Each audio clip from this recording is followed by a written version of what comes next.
Rynis scrolled endlessly, lost in the digital abyss. Their phone glowed, a beacon in the darkened room, casting eerie shadows on the walls. Each post a punch to the gut, leaving a lingering ache. Anger flared, hot and immediate, like a wildfire consuming dry brush. It was always there, simmering beneath the surface, waiting to erupt. The world, as seen through the screen, felt designed to provoke, to incite reactions. Social media was a torrent of negativity, a relentless flood of bad news. Outrage and judgment poured from every corner. It was exhausting, draining every ounce of energy. Rynis craved connection, but found only division, a chasm growing wider with each scroll. The constant barrage chipped away at their hope. The world felt broken, beyond repair, and Rynis felt powerless to fix it, trapped in a cycle of despair. Every swipe brought a fresh wave of anger, politicians spewing hate, fueling the fire, comment sections overflowing with vitriol, a cesspool of negativity, images of suffering and injustice, a constant reminder of the world's cruelty.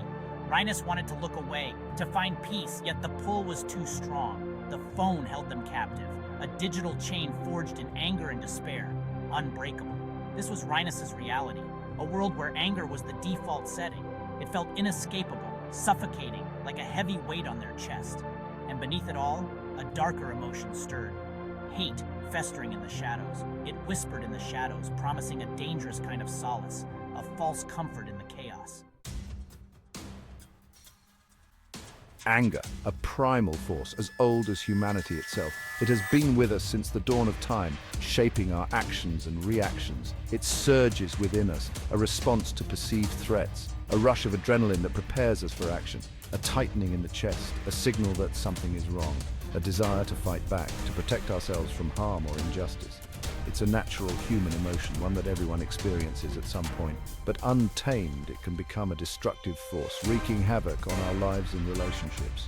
For Rynis, anger was a constant companion, always lurking beneath the surface, triggered by the injustices they witnessed, both online and in their own life, the cruelty, the ease with which people find ways to defend or excuse inhumane actions. Each instance fueled the fire within, making it burn brighter and hotter.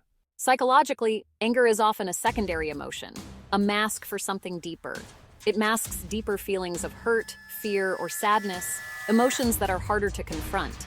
Instead of confronting these vulnerable emotions, we lash out, seeking to protect ourselves. We build walls of anger to protect ourselves from further pain, isolating ourselves in the process.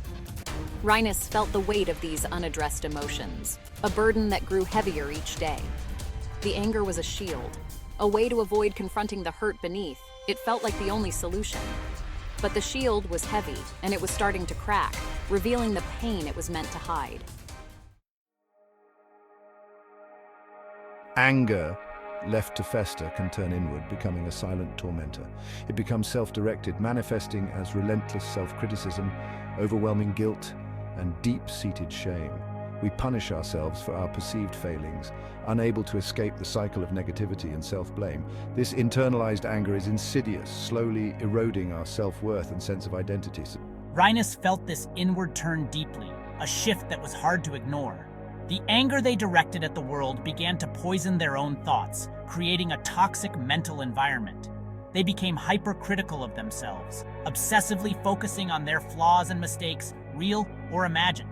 Self-doubt crept in, whispering that they weren't good enough, smart enough, or strong enough. Sleep offered no escape from these thoughts. Nightmares, fueled by anxiety and anger, became a regular occurrence, haunting their nights. Rynis woke up exhausted, dreading the day ahead, feeling the weight of their unresolved emotions. The world felt heavy, a burden they were no longer sure they could bear, a constant reminder of their inner turmoil. This was the insidious nature of unprocessed anger. It didn't just disappear, it lingered and grew, it festered, poisoning everything it touched, leaving a trail of emotional destruction. And for Rynis, it was starting to feel like there was no way out, no escape from the darkness within.